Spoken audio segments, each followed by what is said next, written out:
Come to Sam Ash for hundreds of exclusive holiday deals on music and sound gear from the most iconic brands. Save big on professional and starter guitars, drums, digital pianos, horns, violins, DJ, and electronic production equipment. Supercharge your home studio with deals on podcasting, streaming, and AV equipment like speakers, microphones, headphones, and acoustic treatment. Plus, with 36 months no-interest financing on thousands of items, you can get the gear of your dreams right now. From our incredible selection and service to our lowest price guarantee for over 95 years, real musicians know you only go to Sam Ash. At Life's a Beach Realty, we're all about life on the beach. Stunning Panama City Beach and one of the most beautiful properties on the Gulf Coast, Shores of Panama. Radiant, elegant, and spectacular. Steps away from white sugar sand, every room overlooks the turquoise of the Gulf of Mexico. Come in for your tour today.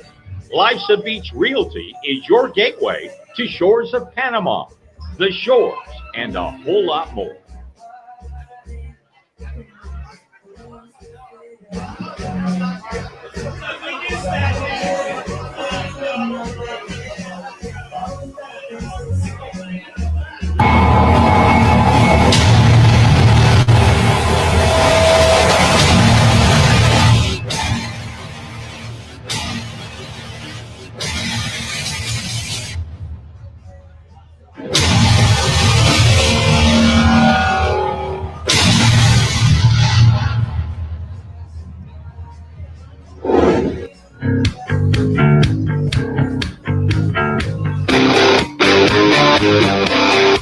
You're now at the Sports Web, a sports talk show for the hardcore fan. Bring your passion, bring your excitement, just don't bring any nonsense.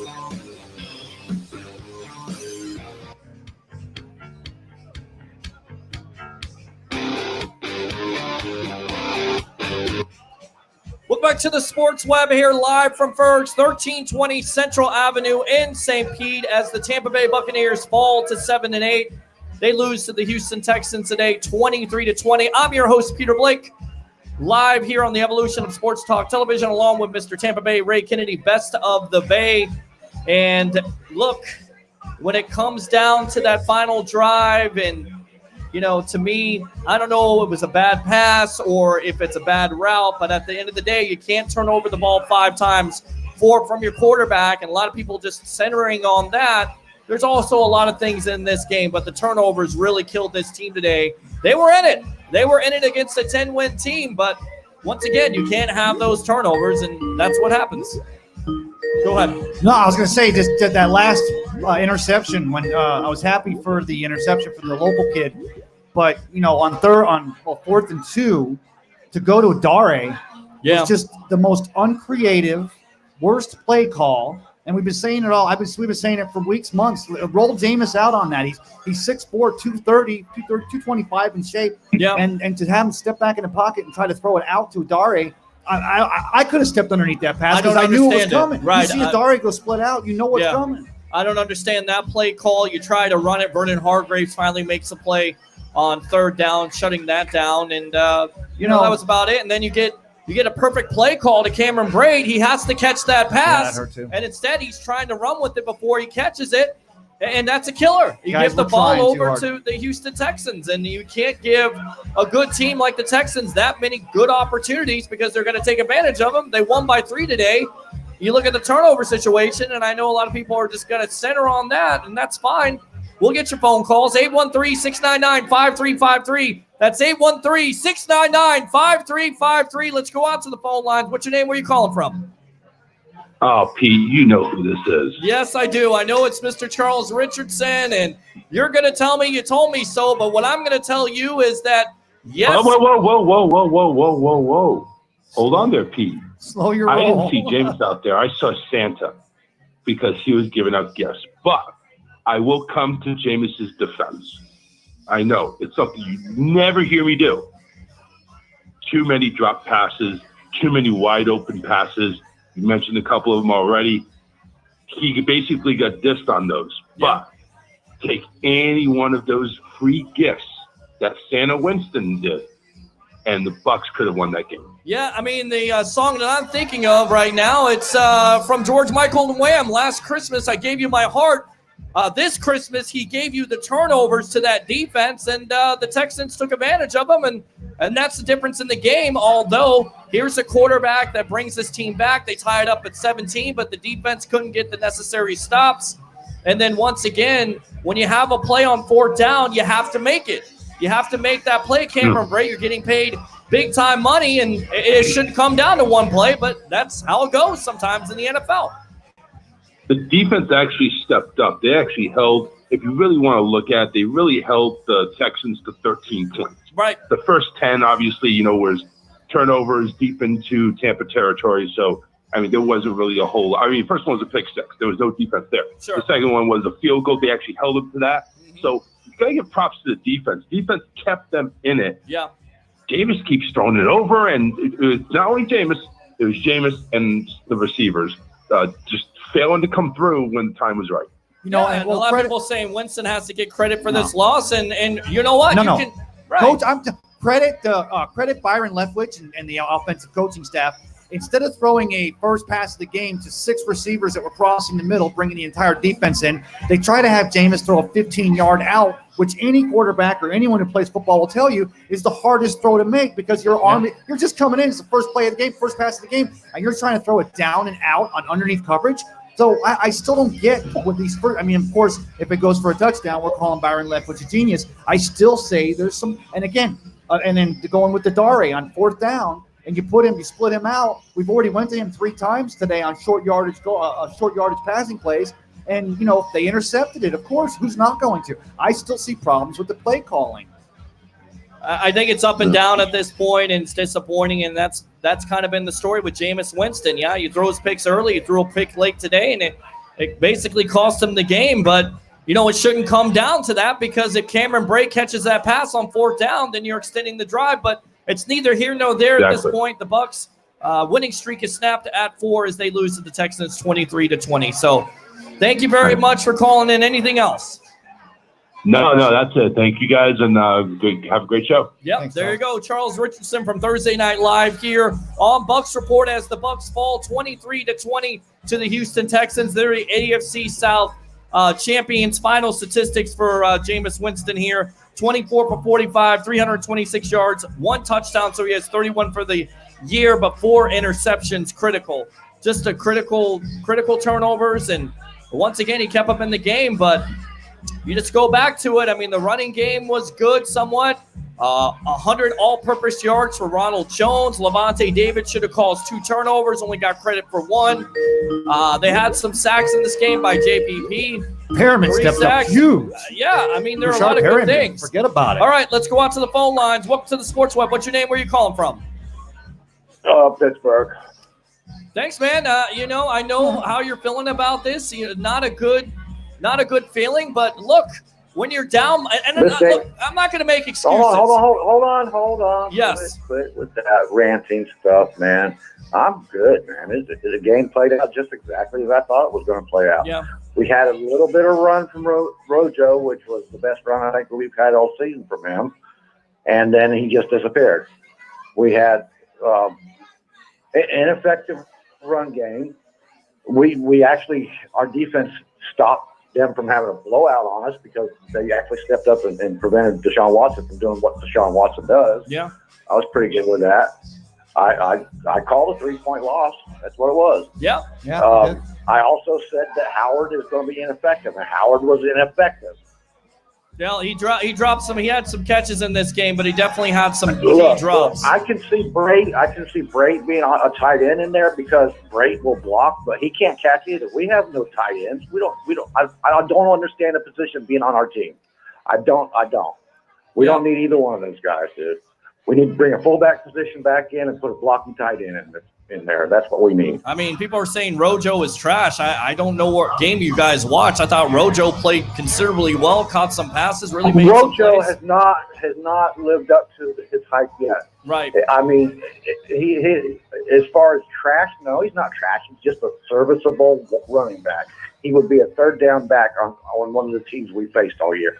Well, he's He's not a premier running back. I'll bet you if he played for San Francisco with that offensive line they're rolling with this year, I'll bet that guy would be probably up above 1,000. And who would he replace at San Francisco? He ain't better than those guys. I don't know about that. I don't know. Yeah, but that's behind an offense that's predicated to the pass. And it's got a pretty weak blocking offensive speak line. of San Francisco, but they got a fullback on their roster, dude. Yeah. Of course, a running back still look good behind a fullback. Well, they got a better offensive line, too. And, we talked about it today. Offensive line cleaned up some things, but still there was some pressure and not enough holes opened up. And when you call them 3rd and 1 and you're getting, basically Vernon Hargreaves in the backfield, and that's not a good play. It's not a good call. I don't know. I'm with Ray on this. Put the ball in your quarterback's hands. The difference between San Francisco's offensive line and the Bucs offensive line is the fullback position. Right. They don't have a great pass block. You don't see them lighting it up. We got better pass blockers than they got. Yeah. They got the running game because they got a fullback in there. Right, and don't forget the fumble today by Peyton Barber because that was costly because the Bucs are in Houston zone, but that's a fumble that's costly. People won't talk about it. I know all the Winston haters are out there screaming and yelling. Blah, blah, blah, blah, blah. And I want to tell you something, okay? Real quick. There was a route. Busted where Perryman stopped right behind the defender on his route and following through with it. Wasn't it to be expected that there was going to be never played in an NFL game out there before? Right. What do you expect? Exactly. Come on. That's what I'm saying. There was to be expected there was going to be some flaws in this game, right? With the quarterback that has the propensity, Leo Ward, to throw some interceptions, and with some young players that have never played in the NFL, you just don't know. But yeah, it's not good. It's not a good look. It's not a good optic. I put that the last interception when we were marching. That's the one I put on Jameis. That one was stupid. There was no call for that. I don't know. I think it's the corner making a good play. I think right. What, the one to Dari? Yeah, I think it's the corner making a good play. Well, you put them in a bunch formation. You put Dari out over the left side of the tight end. And so everyone and their grandmother from here to Kalamazoo knew that we've already went to Dari 3 times in a pressure situation on 3rd and short or 4th and short. And then he threw it. Who are you going to go? All right, Ray. Who are you going to go to? Dari has the best hands on the team out there. Well, no, but first of all, what I would do, Johnny, is go jumbo package. But I would roll Jameis Winston out because not only has Jameis already rushed for 2 first downs today, but Jameis is 6'4", 225. I'll take Jameis against a couple of defensive backs on the outside dive for 1 yard before I'll say the same thing with How much time was left on the clock? You can't go jumbo package within 2 minutes of the game. Well, it didn't matter because after they intercepted it, we could have had 20 minutes left in the game, right, JD? What I'm saying is you got to think about the next play. If Perryman would have broke a route or somebody would have broke a route and got open, then there would have been a whole different story, wouldn't it? Yeah, and once again, I want to answer all the people that are saying Jameis Winston is gone, he's trash, and all this other stuff.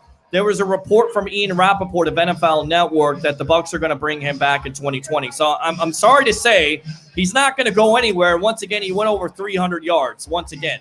But I get it. You're focused on the interceptions. You didn't focus on the team coming back at halftime and having a 17-all lead. You didn't focus on that. It was an exciting game. Right. And what did we do? We still got second. Did you guys hear Rich Eisen and them guys? Rich Eisen's an how idiot. Exciting it is to watch these guys. No, but Johnny, who was the one that said that this last drive it could be Jameis's career? Who said that? Who's the idiot in the box that said that? I think it's Nate Burleson saying that. I like just trying to create something more. You ever watch Good Morning Football? He is a drama creator. Right. But let me tell you this: what happened He's with a wide the receiver. I think it was Joe Thomas that said that. Actually. I think it might have been because I didn't recognize it as Nate's voice. But let me tell you, the Bucs lost today. They just helped their draft pick a little bit, and it's still in our court for next week against the Atlanta Falcons. We beat them. We still finished second in the division, Johnny, and you yourself in the pre-show were pointing out that was you were predicting that for this season, and that would still be considered a successful season. Look, I'm just going to put this out there, and thanks a lot, Johnny, for the call. Appreciate it, all right? Johnny Dean, the professor, thanks a lot for calling the Sports Web. All right. Open phone line, 813-699-5353. That's 813-699-5353. How many people really thought this game was going to be close without Evans, without Godwin, without Scotty Miller, without Whitehead, and the Bucs kept it close? This was a playoff team today. 5 weeks ago, we were already doing the math, thinking, okay, we can beat so-and-so, so-and-so, and so-and-so. We're probably going to lose to the Texans. We can beat the Falcons and still make the playoffs. Sure. That was 5 weeks ago before we had 4 in a row. All right. That's the reason why today hurt a little bit. Phone lines are going off here. Let's get to them. What's your name? Where are you calling from? Welcome to the Sports Web. Master Peter. Yes, sir. What's going on, Edward? Hey, all right. So, I kind of agree/disagree with stuff that Johnny was saying. He made some good points, but look, we weren't really counting on winning this game. It would have been great if we had we're missing our top 1, 2, and 4 receiver. I mean, got to count for something. Sure. But we played good. We overcame some horrendous turnovers, which is the story of our season. And I'm not really disappointed in this loss. I mean, we played good. We played well enough to keep. The defense was, to me, it was lights out, man. Yeah, they've improved. I mean, these guys put up a rack on the Patriots, and didn't they? Yeah, no, I mean, absolutely. They didn't lose to the Broncos, but they're still a playoff team, a perennial playoff team. That's a 10-win team. That's a 9-win team coming in that's fighting for their lives at this point. And somebody's trying to talk. There's the youngest Buck fan right there. She's a beginner. So what else, Ed? On paper, we were not supposed to win this game. Yep. We lost by 3. Sure. I think that our secondary is actually making some great improvements. It was nice to see JPP.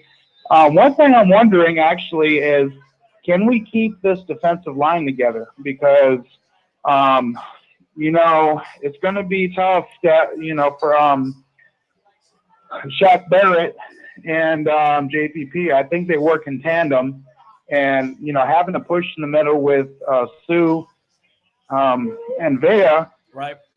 Unless we can replace a couple of these guys in the draft, which is very hard and not guaranteed. I mean, we need to keep that core together to keep the band rolling on and string this winning tradition together. Absolutely. You have JPP, who had 3 sacks today. He was impressive. You had Carl Nassib, who's also a free agent, so they have some big-time decisions to make. And you mentioned Sue, but once again, this Bucs team shutting down the running game, making the Texans one-dimensional.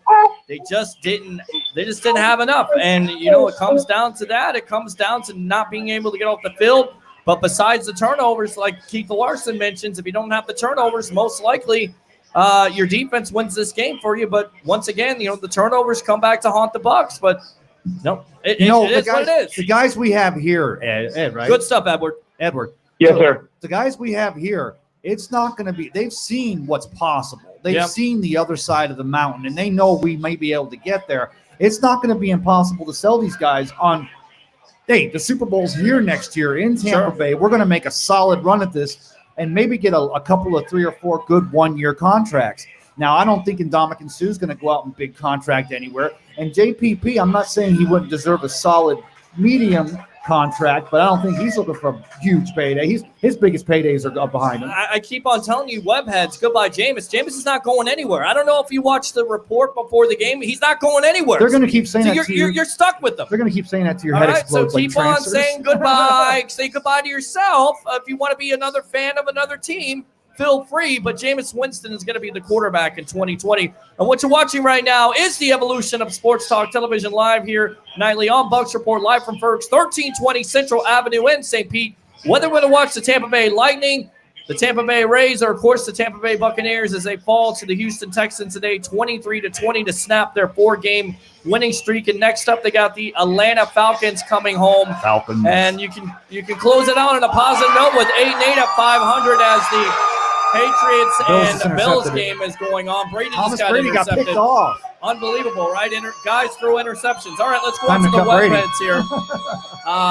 Tied all half. 5 turnovers. We shouldn't have won. Bucs need to move on from Winston, plain and simple. Not happening. Sorry. Not all on the quarterback, but geez, the choices are suspect and he needs to be benched. Let's spend the money on someone else. To what?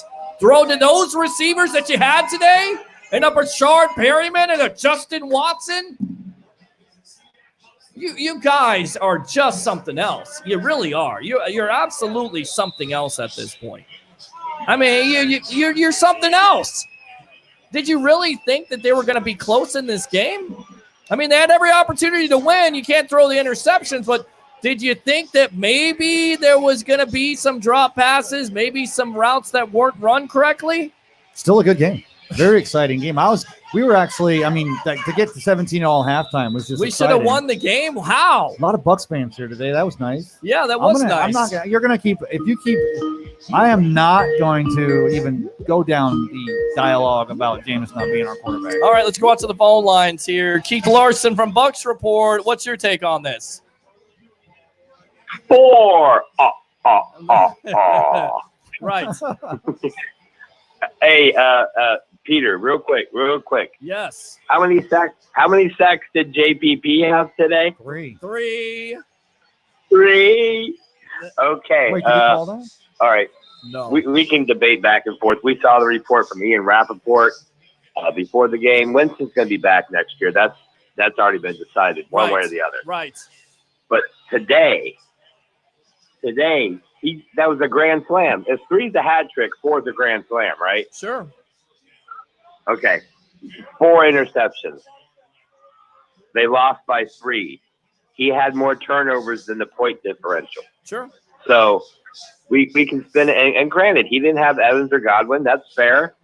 But 4 interceptions is 4 interceptions. Yeah. So that said, yeah. I want to point out, we only got 1 game left now for Shaq Barrett to beat Warren Sapp's record for sacks in a season. Yeah, shut down today. Laramie Tunsil did a hell of a job on him, and that freed up JPP and Carl Nassib. And, you know, I thought there were times that he got an opportunity to get after Watson, but Watson is such a slick quarterback, and he's got that mobility and that elusiveness to get out of the pocket, so he made things difficult for that defensive line. And at some points, Watson, they definitely lost containment in the defensive line on Watson. He made some things happen, even and it looked like he was a little bit banged up, right, Keith? Oh yeah, most definitely. And the game couldn't have played out any better for the Buccaneers. Sure. They just couldn't overcome 4 turnovers or 5. It was 5, right? 5 turnovers. Yeah, 4 by Jameis and 1 from Barber. Right. Exactly. I'll tell you who the game played out good for is Perriman. That's going to be a nice Christmas in the Rashard Perriman house. What was their final statistics? Look up his final, like over 100 yards receiving. Oh, I mean, he made some definitely good catches today. You had Watson with the touchdown. That was encouraging.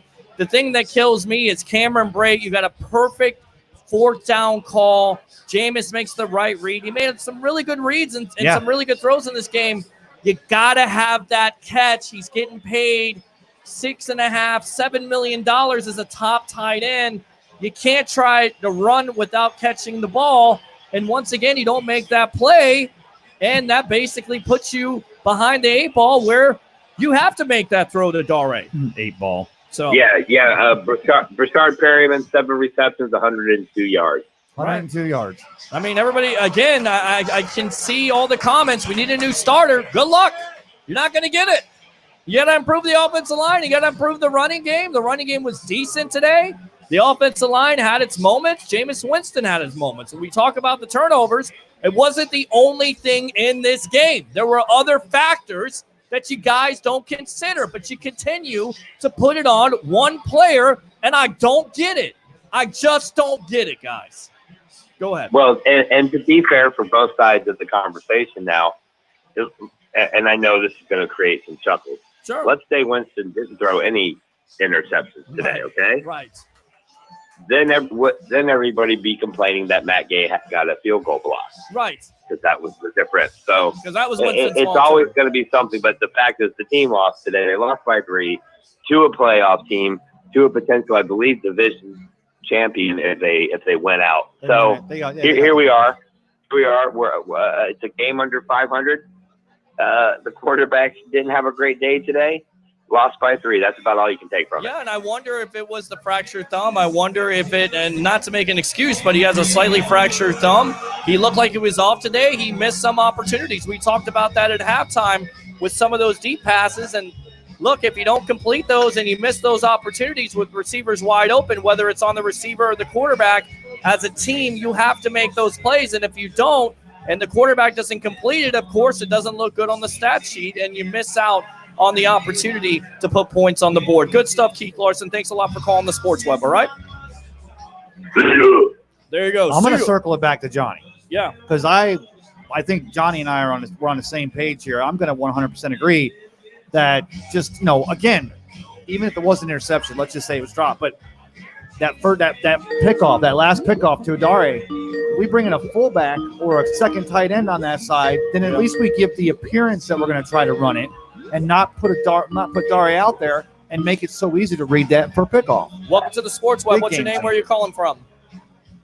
It's Matt again from Oklahoma. Hey, what's going on, Matt? I know that you didn't necessarily like that game today, my friend. Go ahead.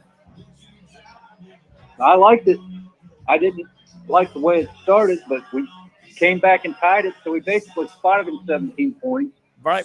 And then came around the back end, we weren't any good. At the end, we just were throwing to third-string players. Yep. And all of these guys that I'm seeing on the comments on this and other Facebook pages talking about get rid of Winston and bring in Cam Newton, Mr. No Shoulder, or Eli Manning, the guy that's, what is he, 2 steps away from AARP? That's just stupid. Yeah, it is just stupid. And one stat during the game, and a lot of people won't believe this, but this actually happened. Jameis Winston surpassed Dan Marino for second of the most passing yards by a player from their rookie season to the 5th season with over 19,000 yards. Of course, once again, 326 yards. He's in the company of Peyton Manning, Dan Marino. Who's the other quarterback they had there? Oh, Luck. And Andrew Luck. What do they all have in common? They all work with Bruce Arians, and here you go. You have a player. People go, well, it's the era of passing, so, he's going to have all kinds of passing yards. Oh, okay. All right. Okay. All right. 326 with backups. If we had Godwin and we had Evans, even at half speed, the way the defense played today, we would have done a lot better. Yeah. Perriman was the only guy out there that had any real impact. Yeah. When he threw that, when Jameis threw that ball to O.J. Howard, O.J. Howard down the left sideline, and he doinked it off the back of his arm, which I don't know how the hell you do that. That tells me Howard just needs to go somewhere else. Well, and then Braid on the other. I'm not, again, I get what you're saying. I'm not ready to get rid of O.J. Howard. I think he has to work into this offense. He has too much potential. But has he had one of the most disappointing seasons for the Tampa Bay Buccaneers with all the expectations coming into the year with the potential to be one of the best tight ends in the NFL, and he hasn't shown it on the field? Absolutely. Could the Bucs think about going into 2020 without O.J. Howard if they can get a good trade for him? Absolutely. In my opinion, I think you have to see what he works in this offense, but that'll be up to the Bucs. Matt, anything else? No, I'm getting, and here I am, the guy at the beginning of the year telling you that Winston was trash. Yeah. People are blind. We're still, worst case scenario, we're going to be 7-9. Yeah. Most people with the Browns thought we were going to be 7-9 at best this year. That's true. Some of you thought 10-6, but you guys were smoking the hookah pipe. Yeah. If we win against Atlanta, people don't realize it'll be the first non-losing season we've had, 4 or 5 years? Second place in the division again since 2016 when they won 9-7 in 2016 in Dirk Cutter's first year. But look, the schedule makers, and I get people, well, you play the schedule. Yeah, you have 8 straight weeks on the road. You start off 3-7. You have injuries to your offensive line, a bad offensive line in the first place, and you're 7-8, and you have an opportunity to be 8-8 and come back next year and carry over that momentum. I know it's disappointing to lose to the Texans, but they're a 10-win team. They won their division, and you're without your top receivers. What do you want? Go ahead. If you had listened to the NFL Network pregame, which you guys weren't, obviously. No, we were doing our own pregame. Everybody on that pregame show was talking about this is going to be a blowout. Right. Steve Smith said just laughed. They asked him who he thought, and he just laughed at the Buccaneers even having a chance. And then at halftime, they were singing a whole different tune. If Jameis hadn't thrown 4 interceptions, 4 turnovers with the fumble and everything in the first half, we're talking about 10 points that we could have had back possibly. Yeah. And that's a whole different ballgame. We would have shook up the world. Yeah. But after all of that, the defense came through. They got asked to play an enormous number of minutes, and the offense wasn't giving them the payback. We did pretty well in the second half, holding on to the ball for 6 or 7 minutes on that one drive, but we just didn't have the players. No. Everybody that was there that was supposed to be a starter did a pretty damn good job. And the secondary or second string and third string players that came in there, considering they're half of them were from the practice squad of some teams 2 weeks ago. Yeah, off the street.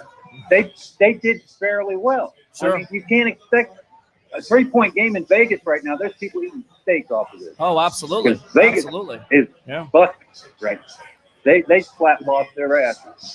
That's so it. Anyway, I'm not going to be able to catch up with you until Monday, but I just wanted to say there's a lot of people out here that are reading too much press. I guess the St. Petersburg Times and Temp Tribune, since I don't see that stuff, are filling columns full of get rid of Jameis. But to think that Eli Manning or Cam Newton or Phillip Rivers is the answer is just absurd. Absolutely absurd. Yeah, no, absolutely. I agree. Good stuff, Matt Colson. Thanks a lot for calling the evolution of Sports Talk Television. All right. You guys have a good afternoon. All right, there you go. Brother. I want to recognize a YouTube peep out there. That would be Roger Shube from Newport Richie. Thanks a lot for tuning in. I saw you. I know how you feel about Jameis. It's not happening again. Final statistics, and we are taking more calls there. Travis Feely of Rocket Sports and Entertainment. See you too. 813-699-5353. 813-699-5353. 24 for 45. He was off today. Had a lot of missed throws, some drop passes, but some missed throws. Not the best game by Jameis Winston. 326, 1 touchdown, and, of course, 4 interceptions. 1 at the end of the game to Jalil Adai, who's a local kid. So, what was it? Tough. Riverview, yeah. Right, Riverview. So, yeah, what are your thoughts on this game? I mean, it's up and down. You know, being a Bucs fan and watching this team week after week, they spot the Texans 17 points, tie the game up 17 all. And let's go out to the phone lines because everybody wants to call. All right, welcome to the Sports Web. What's your name? Where are you calling from? It's Travis. How you doing, guys? Hey, Travis Feely of Rocket Sports and Entertainment, my Around the NFL correspondent and also Tampa Bay Lightning insider. Go ahead. Have at it, my friend. Call back, Travis. I think it was your phone there, so you have to call back. Open phone line. Travis Feely, get back on again. It's starting to get windy out here. It is getting windy out here. It's getting a little cooler. Hopefully it doesn't blow over our lights. And what we're doing right now is the evolution of Sports Talk Television live from Ferg's 1320 Central Avenue in St. Pete. Whether we're going to watch the Tampa Bay Lightning, the Tampa Bay Rays, or, of course, the Tampa Bay Buccaneers, they fall today to the Texans 23-20 to snap their 4-game winning streak at 7-8. Now the Texans are 10-5. They win the AFC South, but they had to earn it. Travis, definitely call back in. Here we go. Let's get Travis Feely on here. Welcome back to the Sports Web. What's up, my friend? Hey, how are you, buddy? I got a good signal there. There you go. There we go. We're Solid. good. Yep. Well, you know, guys, I know, Pete, that you're such a Jameis fan, and I get it, man. It's highly entertaining. It's highly entertaining football, that's for darn sure. But for a guy to call up and say, hey, you know, if Jameis hadn't done this, or if Jameis hadn't done this, or this turnover didn't happen, you really can't play ifs, ands, buts, and nuts. It's what happened. True. You know what I mean? And, Pete, we're going to live and die with this guy, or, you know, Buccaneer fan. And I know a lot of Bucs fans that don't want to deal with this guy. But I guess the proof is in the pudding, and you pay for the numbers, right? You pay for the numbers, and here's a guy that leads the NFL in passing. Here's a guy that's second in touchdowns thrown in the NFL from Lamar Jackson. But as we've always talked about, the turnover situation and committing those early on in the game, I don't know what it is. I've never seen this before. I've watched over 30 years of football, and I've never seen a player that looks so good at times and then at certain points looks so – I guess Brett Favre would be the closest, but even then, it's just – Testaverde. As far as you want to talk about Buccaneer. Let me ask you guys this. I think this is a very important question. Right. If you franchise him, and I believe that number is probably, it depends if Dak signs a monster or not, will probably be somewhere around $32 million, let's say. Is that number close? 27 million for the franchise. 27 isn't that bad. I'm not sure if that's going to go up a couple ticks or not. Sure. But let's talk about this. Do you pay a guy $27 million to throw that last pass where he stared him down the whole way and threw it a smidge behind that led to that game-winning interception for Houston? I pay him because he gives you the best chance to win. And like you said, you're going to live and die with the guy. You just hope that he has some type of Carson Palmer experience where in his second year, his first year, he throws a lot of interceptions and then he calms down. But I just think it is what it is. And at this point, you have to live and die with it. And eventually, your defense Travis, has to get better. Let me answer. I don't know the answer to that. Let me answer you. It's not so much because I've said this that Jameis does have that stare down issue, and he roll him outside the pocket. He seems to be reading defenses a lot better. He'll make a great throw. But I go back to the fact I just mentioned a few minutes ago. If I'm the coaching staff, I'm a little more creative on that fourth down. Was it fourth or third we were going? We were going for on fourth down when the interception occurred, right? Yeah. 4th and 2, I think. I'm more creative. Oh, no, right. Thank you, Travis. I'm sorry, Ray. I got you, Ray. I am more creative. Instead of putting Dare out, or if I put Dare out, maybe I run it to the right side, or I have some kind of other plan in place instead of knowing that I'm giving Jameis one outlet. It's Dare. One Look read. for him. He's got one great read, and that kind of stuff drives me crazy, guys, because I see that with Trubisky with the Bears and a couple of the other younger quarterbacks. Obviously, I watch the Bears on a regular basis. Yeah, you do. And it's, I sort of compare sometimes Jay Cutler with Jameis because, he'll play one. Jameis is a little bit more helter-skelter early in the game, but, and then bounces through, where Jay would play one half of fantastic football, get your hopes up, and then kick you right in the groin on the back end late in the fourth quarter, usually against the Packers. Right. But I digress.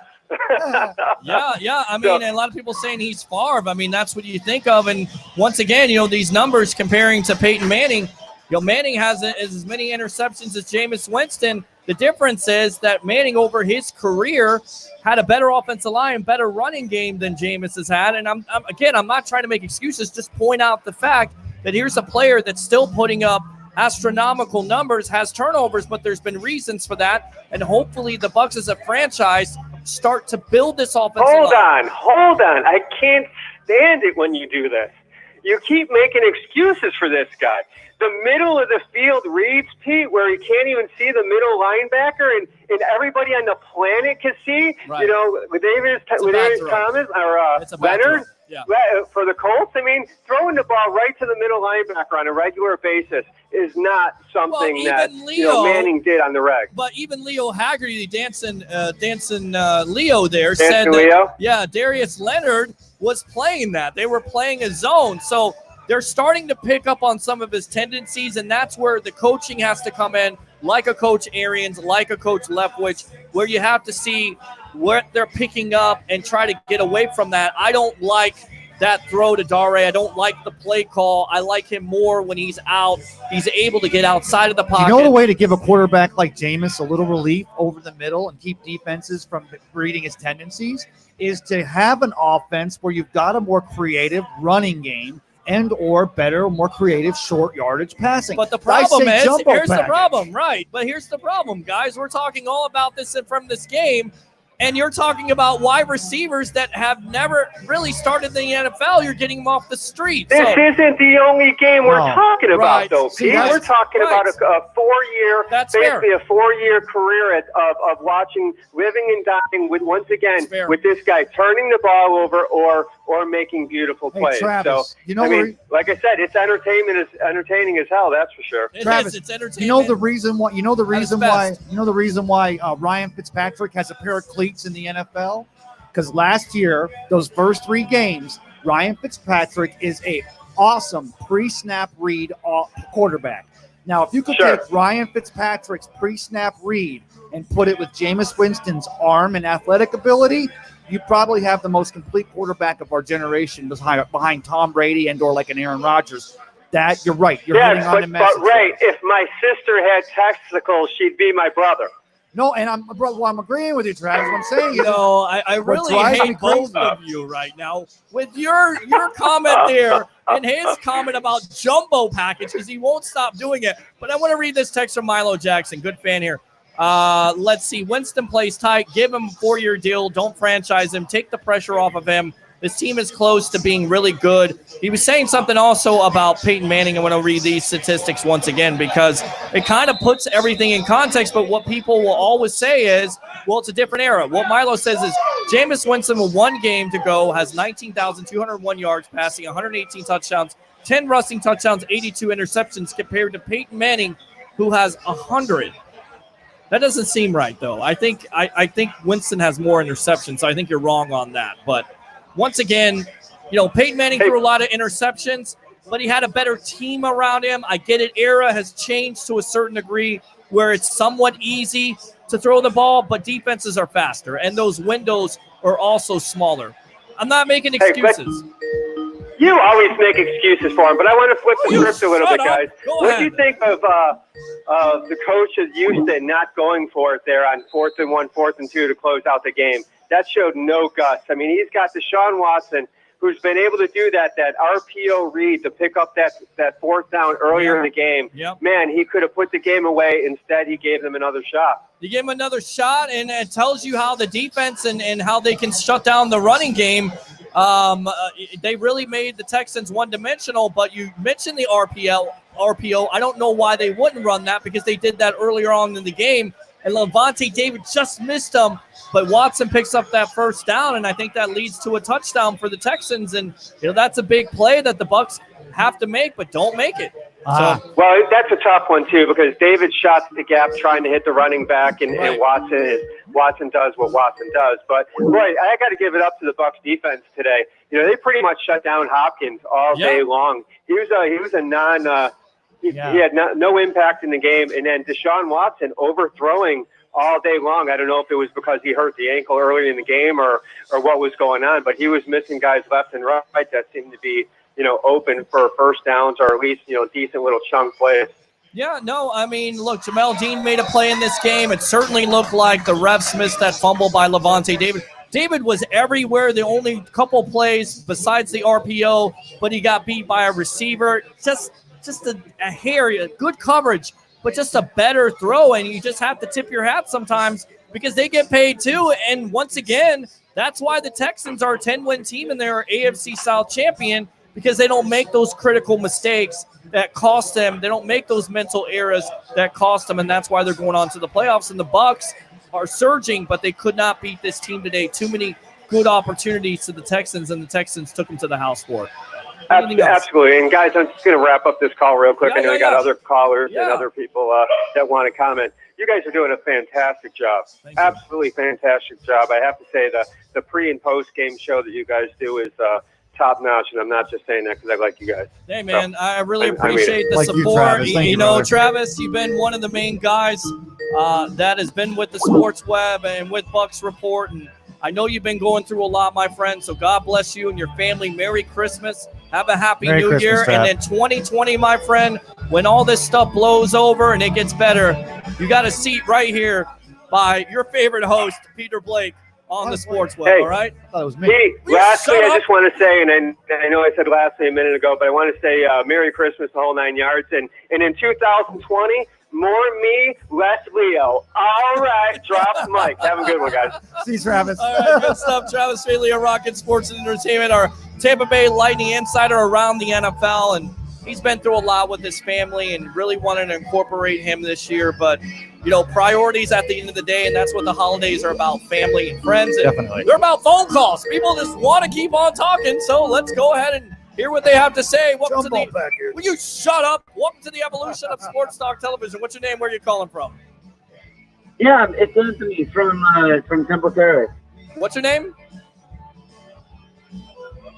And he's gone. All right, call back, whoever you were, because I couldn't hear you there. I think you had a bad signal. We're looking forward to getting Leo Haggerty on, our Bucs insider, probably running from the stadium. We were going to try to get him on today for the press conference, but we weren't sure if we could go live with that or not. Tell you what, let's go out to the web heads here, read some comments. OL can't move anybody. I'm not upset with the game at all. This is what I expect. If the O-line, if the O turns over the ball, the defense is still supposed to execute. That's about my God. Romo, RG3, Cam Newton. We never were going to win this game without Evans and Godwin. Let me ask you, though. Let's go ahead and go out to the phone lines here. I'll ask Leo. Welcome to the Sports Web. What's your name? Where are you calling from? Hey, it's Anthony again from Temple Hey, Terrace. Anthony, how you doing? Welcome to the evolution of Sports Talk Television. What do you have to say? Good. Me and my good friend Kyle, we were at the game today. Okay. And it just seems like Jameis gets a lot of excuses, and we don't understand why. Right. But I don't want to put all the excuses on Jameis. Like, there's a lot of coaching errors that shouldn't be there. Yeah, I mean, look, you heard the report before the game here, Anthony, from Ian Rappaport, that they're going to keep him. I would expect him to keep him. We know about Winston and his up and downs. I'm just wondering if this was just a bad game, if his thumb was affecting him, and if it was the fact of having receivers that have never really started in the NFL. I'm not trying to make excuses, but it is what it is. I mean, come on. You were without Evans, you were without Godwin, you were without Scotty Miller, and you still were in the game with all the turnovers. So, I don't know. But how bad can you can't catch it at the 4-yard line? Yeah. That's just, you got to run that in preseason, right? Like, that's not good. You can't do what? You can't fair catch the ball at the end of the game. Oh, I don't understand Spencer Snell, what he's doing, but that's what I'm talking about, right? He's never been in that game situation. He's in that game situation, and that's the kind of stuff that you get. So we got our insider on. Call back, Anthony. Thanks a lot for calling the Sports Web. We got Leo Haggerty. Call back, all right? Here we go. We got Mr. Leo Haggerty, from former Coach Scout and now media member of Night Sports Productions, as the Bucs lose to the Houston Texans 23-20 to snap their 4-game winning streak. And what a lot of people will say, and as they should, Jameis Winston 4 interceptions in this game. Leo Haggerty, what did you see? Well, you know what, Peter? You're not going to beat anybody when you give up 4 interceptions. But I would be honest with you, the first and the last one were the worst route running I've ever seen. And again, they call it. They used to call this a square out. Square out. And the first one was rounded. I thought that was the worst route I've seen, and then the second one trumped that. And it was just you don't round an out route, plain and simple. You just don't do it, because that's inviting the corner to come up and undercut the route, which Houston did both times. And the third one, I thought it was a simultaneous catch. That goes to the offense. And again, I asked Coach Arians after the game, I said, look, you didn't get a whole lot of love on the challenge. And I said, what was the decision with the first one? He said, the referee said the ball and the defender arrived at the same time. Right. He goes, he must have been looking at a different video than I was. And I go, my God, yeah. Leo, I don't understand that. Scott Novak and that referee squad were absolute trash today. Interference, I thought, was when a guy is basically face guarding. He never turned around to play the ball.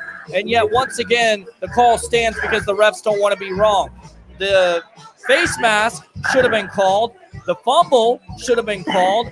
I don't get it. I don't understand it, what the refs are doing or what they're looking at. But the Hargraves hold, they were both engaged. Hargraves was holding as much as he was being held. They were engaged in that, like pretty close to that 5-yard area. Right. And we get the holding on that play. It brings back the big run from Barber. And Leo, going back to the Perryman, I thought Perryman had control over the ball. I thought it went to the offensive player. And once again, refs doing whatever they want to do because they can't be held accountable by the NFL. But it's no excuse. You're exactly right. You can't turn the ball over 5 times total. So a lot of people forgot about the fumble by Peyton Barber. So what was your thoughts on the running game today? Ronald Jones really showed up, 100 multi-purpose yards, catching and running. I mean, they got it started. But, when it came down to it on that 3rd and 1 play, Vernon Hargraves made a good play, made a tackle, and they have the 4th down call. So go ahead and go through that a little bit.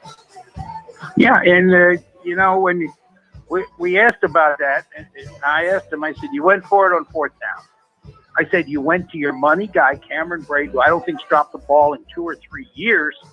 I go, were you the most surprised guy that he dropped it? He goes, no, Cameron was. Because, he was. I mean, it was the perfect play call. They had the 3 yards, what they needed, just drop the football. And again, that happens. That's part of football. But you know what, guys? I'm going to go back to Leo's rule number 3, okay? When you're playing outside of Sunday afternoon, it's going to be bad football. It's just what degree of bad football. And again, it was a sloppy game. Yeah. It was flat out a sloppy game. And again, Houston didn't do anything great to win the game. I mean, they just did enough to win the game. And again, it's just it ended up the way I thought it would end up. Again, you got your number 1 and number 2 receivers out. And they're also the number 2 and 3 receivers in the league. Right. You know, you're not talking about somebody that just chopped liver. And you can see Jameis was throwing in his mind to them because he was about 6 inches to a foot long on about 3 passes. Any upset? Was there, Bruce Arians being upset or mad about those interceptions, or was it just the route running in itself? He wasn't upset at Winston at all. Did you say anything about Winston? Yeah, he was upset. He made a couple bad decisions, and which he did. And again, I asked him. I said, "His problem is he's not manipulating people with his eyes." And he goes, "No, he's doing too much of that," which I thought was a very interesting commentary. Leo, can I didn't expect it to go that route. Right, Leo, can I ask you a question? And you too, Pete. If we're on a car lot and you see a car that you're genuinely interested in, but you realize your price is still negotiable, or you want to see what deal can be made, do you tell the guy, the salesman, this is definitely the car I want, let's go make the deal happen? Or do you step in the office and say, let's go see what we can do? My question is that, why would they announce today? Why would Ian Rappaport come up with a breaking news that the Bucs are definitively going to keep Jameis? Why is that news on the second to last week of the season? I don't know why it happened, because that's not. It's just telling Jameis's agent, okay, the price of poker just went up. Right. Yeah. And I don't know why you would do that.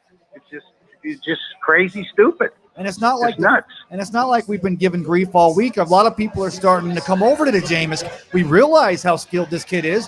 Why is that? I mean, Ian Rappaport, okay, the NFL Network's in town. Rich Eisen and the boys are over at the stadium, right, and girl, and we need a quote.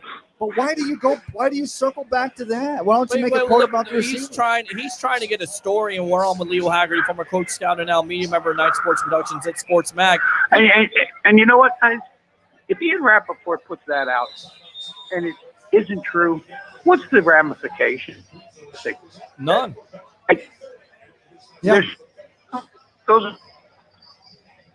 We're losing you there, Leo. We got you. Go ahead, Leo. Sometimes guys store get. I think we're. Yeah, are you going you. over the bridge, Leo? Are you on to Howard Franklin? No. The book.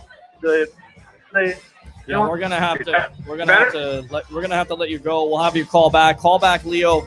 We're on with our Buccaneer Insider. I want to read some comments from the web heads. Should we here. call a doctor?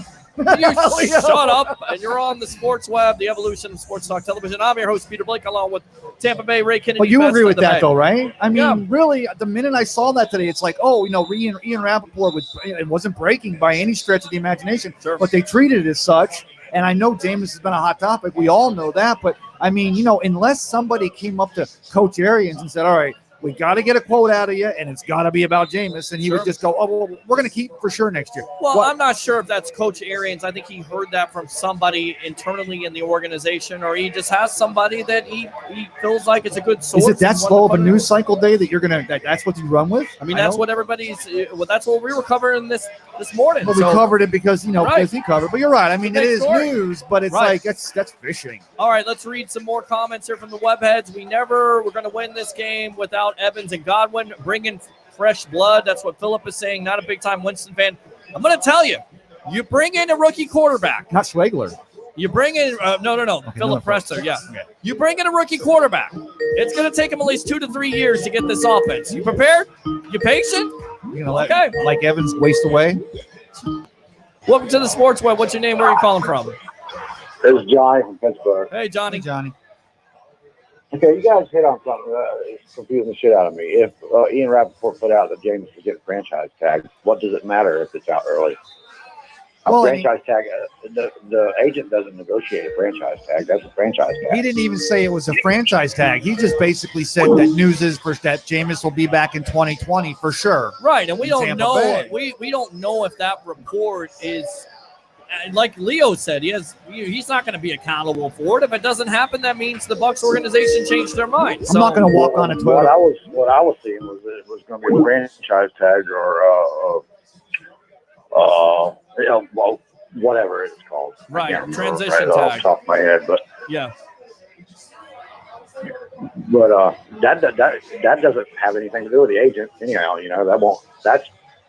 Well, I was kind of shocked when you guys started talking about that. I was like, what's that got to do with anything? Yeah, I know. Well, and they're Jason trying- Light would have to be the worst general manager in the history of the NFL to tell Jameis's camp, he's for sure going to be here next year. Now give us your price. It's like, Well, what? they may have already made a decision 4 games ago. There may be a deal in place. It might be a. You just have no Ray idea. Kennedy. Ray Kennedy. Well, Peter. I want you to lift Ray Kennedy's shirt sleeves up and see if he's wearing Ravens logo on there somewhere, because he keeps talking about jumbo package. And the only people I know that runs jumbo package all the time is the Ravens. And it works for him. I knew it. I knew you were an undercover Ravens fan, dude. Will you shut up, both of you? What do you want, Johnny D? But Enough with the jumbo package. Johnny, you heard me agree with you though. Is that if we had a couple of fullbacks, or we had a different tight end blocking tight ends, then we would be running a Ravens offense, which I enjoy. That's my kind of football. Also, and then when we all run, this slinging and shit, that's Brett Favre. Well, and another thing. Yeah. Another thing about Brett Favre. I'm glad I said that. You guys realize that Atlanta Falcons said, we can't handle this guy. He throws way too many interceptions. We got to get rid of him. So they got rid of him and went to Green Bay, and look where that became of it. Yeah, and I'm just amazed at some of the stupidity from some of the fans on this post and out there at the game of the way they conduct themselves and the way they're thinking about getting rid of a quarterback. I'm not going to call him stupid, because you see what you get. Jameis Winston is an enigma. Yeah. Nobody knows what to make of him. You only see something like this once every couple of generations. Yeah. We got it now. So it puts the entire league's in a fluster about Jameis Winston. They came out there talking about, I wanted to see Jameis Winston play. Jameis Winston is an exciting player. Win or lose, he is exciting. He brings excitement to the game. He really does. And isn't that what we all want as football fans? Isn't that what we want? Excitement, yeah. Yeah, I mean, it's about excitement, but it's also about some type of stability. And I think when you've invested this long in a player like Winston, and you start to see him mature to a certain degree, he still have those turnovers. You're all right. You can build the Great Wall of Dallas around Jameis Winston. Mm-hmm. You can put all of receivers and great route runners in the world you want around him. You're still going to get some of these interceptions. You'll cut down on it, but you're still going to get these, because this is who Jameis is. Right. Let him be Jameis. That's it. Let him be Jameis, and you'll put a better line around him. You'll continue to build this running game, whether it's going to be with Jones or Barber. Barber was good. Jones was good today. Barber had the fumble. Maybe they upgrade the position, but I tell you what, one bright spot or a couple bright spots, not only JPP in this pass rush, because JPP had 3 sacks, but you had Jamel Dean once again with the big-time interception, playing the coverage well, not picking up an interference. The future is bright, and I'll tell you right now, these cornerbacks, when Fuller went out, whether he was out of the game or not, they really shut down Hopkins. He was not an effect. He was not what he was advertised and what a lot of teams run into. The Bucs defense, especially that secondary, did a good job of shutting him down. You could see frustration between DeAndre Hopkins and Deshaun Watson, because the Buccaneers defense, they were dictating. Yep. The back. Do you guys realize? I know Misador's in the chat. I know he knows. He's seen it. But do you guys realize 3 weeks in a row, Jamel Dean has caused a penalty that saved touchdown? Yeah. He has actually put us in better position with his penalties. That's a smart player. Sure. That's definitely. He's a rookie. That's something you don't see. Keep your eyes on that boy. Yeah, him and Sean Murphy Bunting are the future of the Buccaneers defense. And I think Carlton Davis, and Jamel Dean, and definitely Sean Murphy Bunting, who had a sack in this game. Good stuff, Johnny Dean, the professor, as always. The voice of one reason. More thing, yes. John, we can't end this without giving Levante David a shout out. That man is balling. He is balling. Yep. Yeah. He is. He's balling. All right, that's it, guys. All right. Thanks a lot, Johnny Dean. There you go. The professor, voice of reason on the sports web. 813-699-5353. That's 813-699-5353. Merry Christmas. Happy holidays. Although the result wasn't great because the Bucs fall to the Texans 23-20 to snap their 4-game winning streak. They're now 7-8, and they will face the Falcons. We'll take your phone calls. Well, again, just like we said that we're not going to lose for draft picks, and we didn't mind winning 4 in a row, and we wouldn't have minded on 9-7, and 8-8 is still not only doable, but definitely probable. Again, the loss today, with the teams bunched up the way they are, it may have moved us from like a 19th to a 14th or 13th position in the draft, which, again, now that we've already announced that we're definitely keeping Jameis, which was not a surprise. Right. But, we can utilize that draft pick. Maybe other teams that aren't looking for a quarterback may want to move up, and we can get more draft capital. So, a loss is a loss, except for when it maybe isn't a loss. Maybe it's a good thing. You never want to lose, but at the end of the day, when you're missing those top receivers, you have all these injuries, and you're still being competitive and still in the game, even with all the turnover problems. That's encouraging. Yeah, but look, the next game up, always we say, is the most important. Sure. And now, though, that week 16, we lose to the Falcons and we finish 4th in the division. We beat the Falcons and we finish not 4th, but 3rd. So it's a rematch, and we've already beaten them once.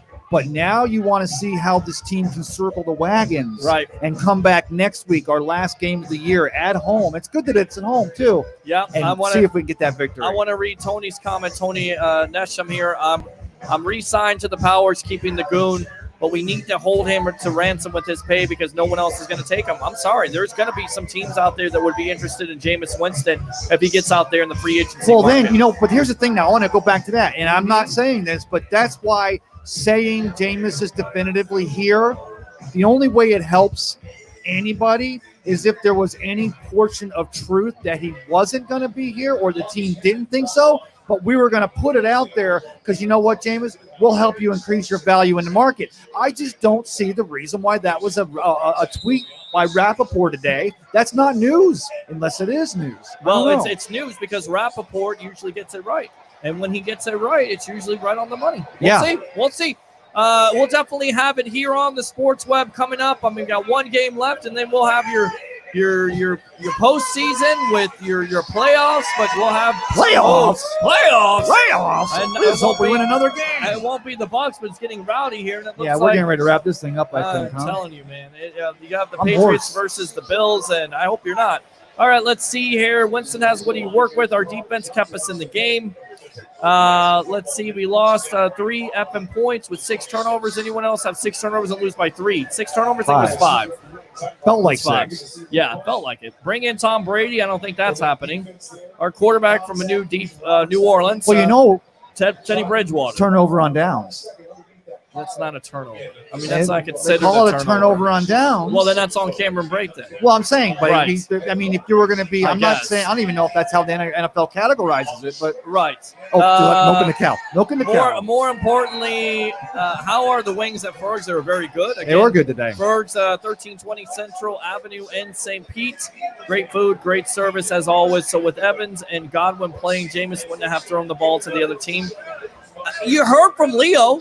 Right? He said that he'd never seen so many poor routes ran. I have an insider that coached, and he's telling you that it's not all on the quarterback, and yet you just want to continue to push the narrative. So I'm just going to let you have it. But yet, everybody out there, again, from here to Tuscaloosa, when we saw Dari on 4th and short, and we knew it was going to be a pass. Did they do that this year versus the 49ers, and the coach tried to tell you it's on Dare, and yet you continue to say it's Jameis Winston. No. What I'm saying is that I think everybody in the world, and it was a bad route. He rounded it off, and that left that car. But it was, who are they going to go with? Well, we've got a bunch formation, and Dare's back there, and we've went 3 times to him so far today, and he's the best running back on the hand and has the best teams. That's when you circle what Jameis back around in a quarterback keeper and let him go for 15 yards. But again, I digress. Milo Jackson, I don't know how many quarterbacks without the 1, 2, and 4 wide receivers and 2 wide receivers that never played a game along with a broken thumb and no practice with a new wide receiver would do well. I don't know. It's a good text. We need a new starter over Carl Nassib. He is a backup, not a starter. Not ready to say that, but he did have a sack today. He's a free agent next year. Yes, he is. So they'll see what they're going to do with him. Oh, wait, Ian Rappaport just tweeted the Bucs are definitely going to keep Nassib. So let's see how his contract looks. That's false news right there. That's fake news by my bad. Ray yeah, right. Kennedy, Obviously. the Bay. Well, dude, shut up and be quiet. Sorry. All right, Peter H. Blake is right, but somebody pass him a sedative. Well, that's not going to happen. This is all natural, my friend. Winston played great, but our defense played better. Matt Gay was okay. The other team gets paid too. You're all absolutely. Game was great, but you live and die with him. That's what Travis Bailey was saying. Houston's going nowhere. as their secondary is ugly, laugh out loud, suspect. Bears will give you a mid-2 for Howard. I mean, right there, he knows the value of Howard. I would never get rid of Howard at this point because he has so much potential, but he is. Why can the Bucs not block in the middle on field goals? I mean, we've seen it how many times this year? Yep, block field goal. Especially from 51 yards. Yep. The trajectory is going to be low. Sure. But we saw us lose a game earlier this year. I forget which game it was. Yeah. Because we couldn't block the center on the field goals. What is going on there? Yep. Let's see. I've seen before. It's like Winston has to throw an interception to get comfortable. In this case, he threw 4. Jeremiah, not a big-time fan of Winston, and I get it. Ladies and gentlemen, Milo Jackson. There are so many excuses. This man said defenses are faster. Defenses are the same speed for every quarterback in the NFL. Doesn't matter. I mean, everybody wants to put out there the whole thing of, well, Winston has all the stats in the world because the defense is different and the game is easier to throw in. Well, I just threw you back another curveball and said the reason why it's not like that is because defenses are faster, so those little windows are smaller now than they were before. So you want to continue to create these narratives and say it's all on one player. I'm going to continue to throw you a curveball, and you see if you can hit out of the park. And most likely you won't. Okay? Why are you working him up? Tampa Bay, Ray Kennedy here, Best of the Bay. I'm your host, Peter Blake, giving you something to think about. I'm not making excuses. You want to throw out the whole narrative that the defenses have changed, and it's easier for a quarterback to throw the ball. That's why he has so many yards instead of giving him credit. I'm telling you, defenses have changed, and they've gotten faster, and you can't handle it. You can't handle the truth. Okay, Jack. 813-699-5353, 813-699-5353. So there you go with that. All right? K. James Lee, whoever that is. All right, Bucs Report. Thank you very much. Preach it, Leo. I've repeated 1,000 times the route running was horrible today. Still being in the game after 5 turnovers is a testament to the defense, not Winston. The guy is garbage, and this organization should move up. They're never going to make the playoffs with a guy that continues to throw interceptions at the rate he does. Disagree. You wouldn't be in the game if it wasn't for Jameis Winston in the first half.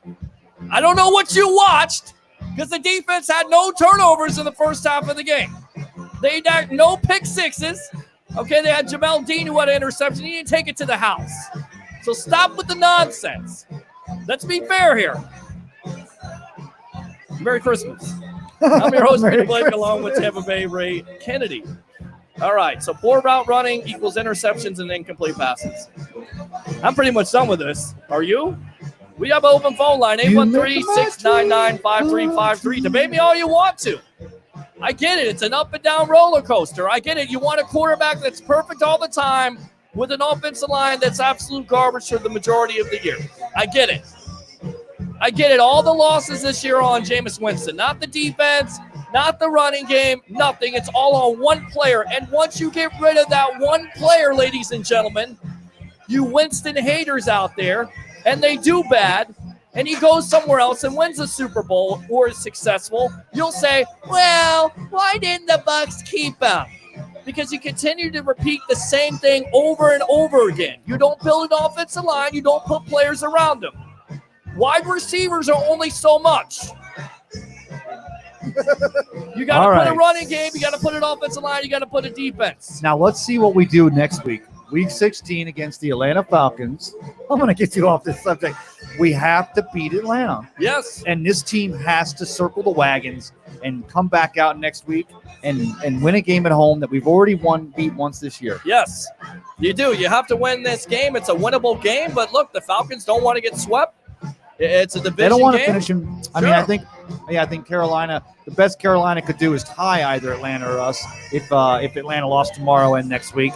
And then still it'll be a divisional thing. But Atlanta doesn't want to get swept. And I guarantee you that Dirk Cotter doesn't want to come in here next week and fall flat like they did in Atlanta earlier this year. Sure. So it's interesting. And there may be an announcement about that game. We'll keep you abreast of the situation here on Bucs Report, on the Sports Web, the evolution of sports talk television. So your final thoughts. My final thought is, again, it was a loss. We wanted to finish with 6 in a row. 5 in a row would have been today. Right. It didn't happen. Sure. The team is still improving. We still see a defense that's improving. I love the fact that the defense, I mean, when we only got down 10-0 after the second interception, And right there, I was like, wow, this is going to be a great game. Yep. To go to halftime tied up, it was 17-all. There were quite a few people here, a lot of Bucs fans, and it was getting crazy. Sure. That was exciting. Yep. Now I just need to see next week the team complete the season solid and still showing the improvement we've seen over the last month. All right, programming note, Beware of the Bay will be on about 8:30 tomorrow night here on Bucs Report. No Sports Web unless something breaks. Will be on Monday night with Alcac 40-year man, WTSB Al's on Channel Monday 10. this year. Monday, and then Tuesday we give you off. It's Christmas Eve.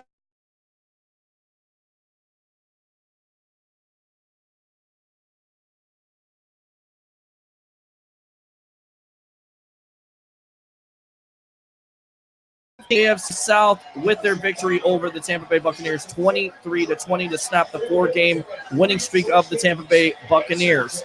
For the great Tampa Bay Ray Kennedy Best of the Bay, I'm your host, Peter Blake. Merry Christmas and have a great night.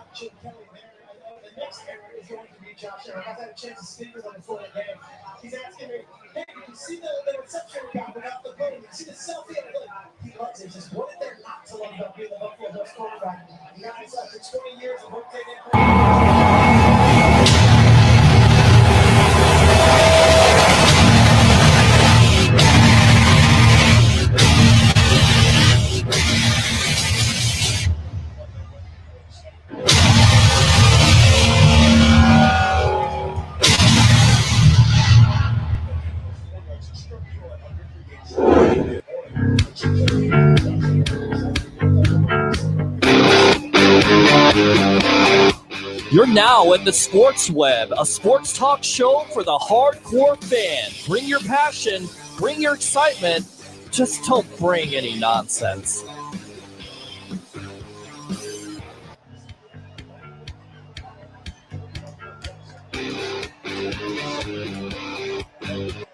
At Life's a Beach Realty, we're all about life on the beach. Stunning Panama City Beach and one of the most beautiful properties on the Gulf Coast.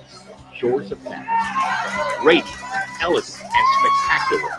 Steps away from white sugar sand, every room overlooks the turquoise of the Gulf of Mexico. Come in for your tour today. Life's a Beach Realty is your gateway to Shores of Panama, the shore, and a whole lot more. Come to Sam Ash for hundreds of exclusive holiday deals on music and sound gear from the most iconic brands. Save big on professional and starter guitars, drums, digital pianos, horns, violins, DJ, and electronic production equipment. Supercharge your home studio with deals on podcasting, streaming, and AV equipment like speakers, microphones, headphones, and acoustic treatment. Plus, with 36 months no-interest financing on thousands of items, you can get the gear of your dreams right now. From our incredible selection and service to our lowest price guarantee for over 95 years, real musicians know you only go to Sam Ash. I'd try anything to lower my cholesterol, to stop the chances of having a heart attack. When I retired, I really had to be conscious about what I put into my body. Interestingly, I was also told I should probably take a statin. And I've always resisted medication like that because it feels unnatural to me.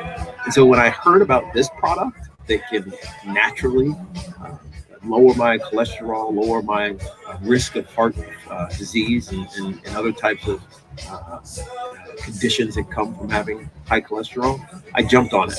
Has a lot of fiber in this, so it keeps you regular. It makes you feel good. And actually, interesting, it tastes good because sometimes you see these things and you wonder what it's going to taste like. This one actually tastes really good. In fact, my kids even like having it. Is anybody? Cholesterate is a powder that is mixed with water or juice. Cholesterate is all natural, no preservatives, gluten-free, and probiotic with natural flavors. Studies have shown lower cholesterol numbers without the use of prescription medication. Cholesterate helps all people looking to add fiber to their diet. Cholesterate, combined with a healthy diet and exercise, can help you get your cholesterol under control. Entertainer Rod Adams personally knows the benefits of cholesterate. Hey, my name is Ron Adams. You may know me as an entertainer from maybe one of my shows, like my Elvis show. But I'm also a 55-year-old guy that needs to stay in shape.